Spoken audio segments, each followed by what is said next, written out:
Hey guys, it's Melanie Hinds, your fastest Iraqi Dinar summary on the net. You might notice my cover photos in a different place.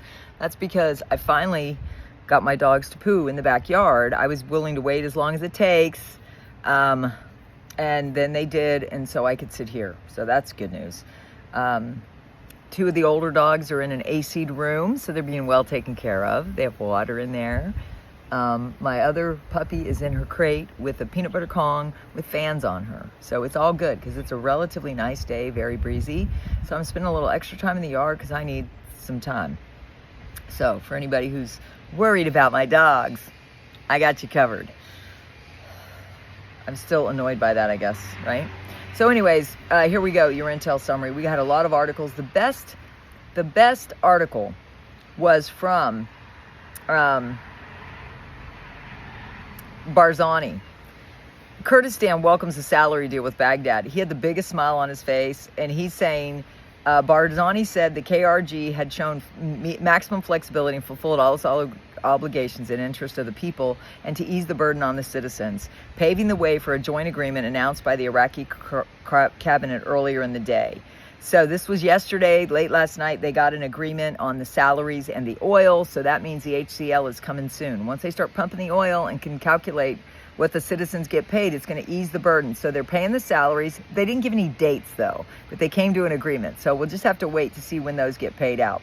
Then there was an article, Ministry of Industry, the cabinet's decision on the region's imports included solutions to issues that have been pending for years. Again, it was referring to, they got it in line. So everybody's saying it's in line. Then there was a fresh drone attack, hits the oil fields in Dahuk.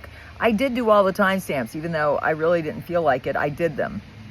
The Minister of Interior orders the closure of all sites violating safety requirements in Baghdad and the governance. It's because of that fire. They are closing down any businesses that don't meet all the requirements, and they will face penalties.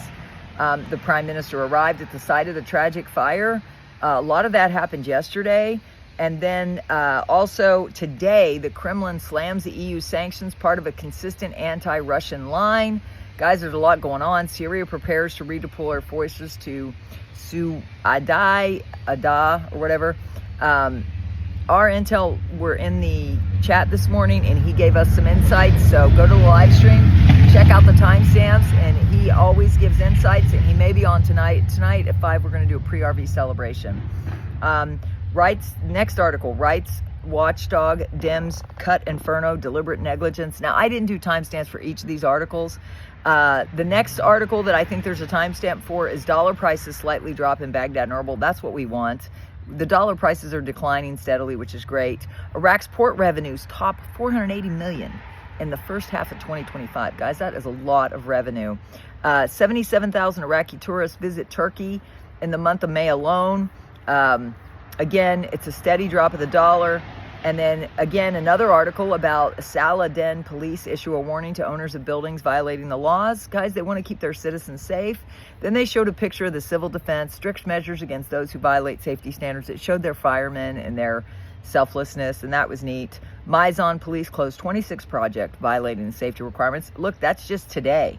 They noted that. And so they are on it. Fire happened yesterday. They're already closing down places. Then in education, more than 1,700 new schools have been entered into service to end double shifts. That was good. They're taking care of their schools. And then the government advisor, he had a smile on his face. A strategic framework agreement, an opportunity to attain comprehensive exemption from Trump tariffs. Guys, most of their revenue is oil right now, but they're going to get more non-oil revenue. So they're looking at it as an opportunity to negotiate their tariffs with, even though the oil is, I went through the whole article. You can go watch it on my live stream. Most of their oil is not affected by the tariffs, but they're looking at it as an opportunity to maybe do business with America.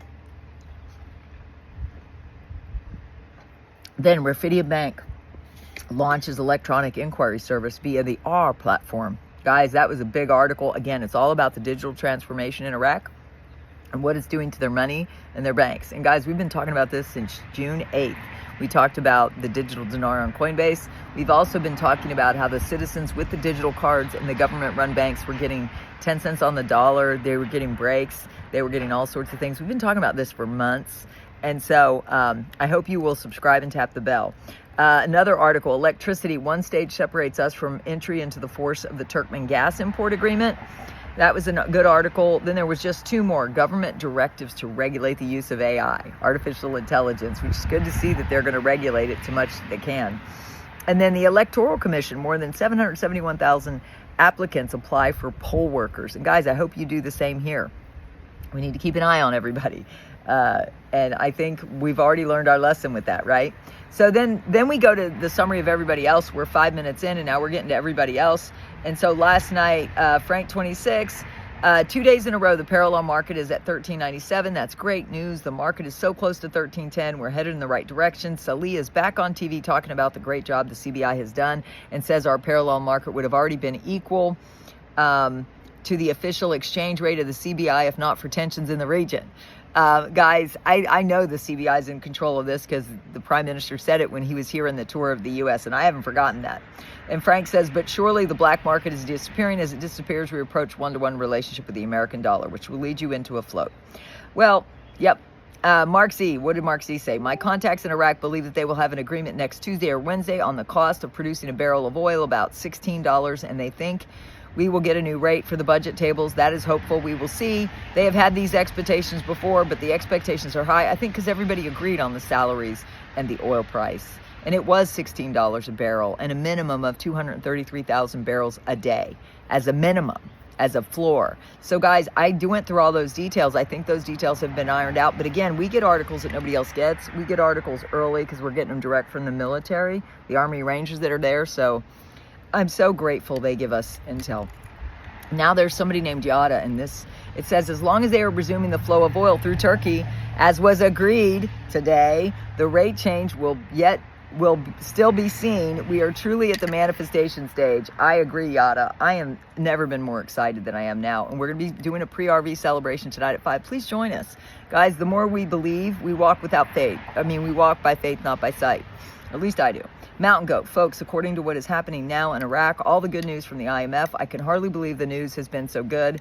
We will find some amazing news coming our way, so stay tuned. I do believe we are now getting very, very close to what we wanted for so long. And thank you, Mountain Goat. I just love everybody here that gives summaries. Where else? Militiaman, 1510, 5 years ago, we didn't have this information. We've been able to collectively follow along and see how everything has been convergent. All the new technologies, new systems, e-government, all these things that we didn't have before. It's a sad state if you're invested in the dinar and you think it's blah, blah, blah. Get caught up. Militiaman, I agree with you. Claire, the TIR agreement activates Iraq's transit economy. Yep, we discussed that agreement a couple days ago, but I'm glad she's bringing it up so you can hear it again. Billions of dollars in revenue in a trade corridor linking the Gulf to Europe, quote, in a significant shift in the trajectory of the Iraqi economy and its efforts to diversify non-oil sources of income. The Iraqi government announced the country's official accession to the TIR convention. Experts and officials consider this move a milestone in the development road project through which government seeks to consolidate Iraq's position as a regional trade corridor linking the Gulf and Europe. I hope you see why I do these summaries, because you hear it from somebody else, you might hear it differently. Every time you hear these summaries, you hear it a different way, don't you? Comment down below what you think about this, and thank me for doing this on a day that God told me to rest the last couple days, and I'm trying. Caparoni, question, what are your thoughts on what is moving forward with the IMF and Iraq for the near future? Iraq is making progress, improvements in the banking system. The banking system is state of the art. Nobody's seen one like this. It's all AI run.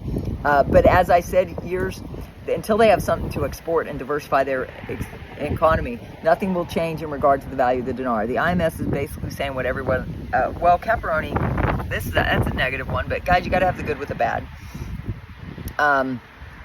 What else? I'm trying to think if I want to, no, I think we're done. Guys, there are no sanctions left with Iraq, I don't believe, between the U.S. and Iraq. I think the U.S. and Iraq are on good terms for the first time in a long time. Oh, the big news was Jack in chat. This is back to my intel. Jack in chat disclosed, what was it? Everybody thinks they invested 34 billion, or was it 43 billion in Iraqi dinar? They didn't. They bought Iraqi dinar at 4,000 to 1. So how much Iraqi dinar did they get? That was in US dollars what they spent. but they got 4,000 Iraqi dinar to $1 US. That's a lot. That's trillions of dinar they're holding in the U.S. government. How do you like them apples? I didn't even mean to have that be the last point, but I forgot about it, guys. I have been tired. The dishwasher went out, the coffee maker went out. I'm having to strain my coffee. It's kind of crazy. My old dog, you know, I'm dealing with her, and my husband's working a lot, so I'm alone, right? So I love you all. I hope you will subscribe and tap the bell and join us at 5 p.m. tonight when we do a Margaritas and Manifestations. We do a pre-RV celebration. The Intel guys get on. If they bring me anything new, we'll be sharing it then, because I am not doing a third live stream today. 2 is all I can handle. So it was this morning. The timestamps are up. I didn't even want to do that, but I got it done because I'm in the habit of giving you more than I tell you I'm going to do. I'm also up to date with emails. And I'll be live at 5, and then I'll be ready to take a break. Okay? I'll talk to you then. Bye.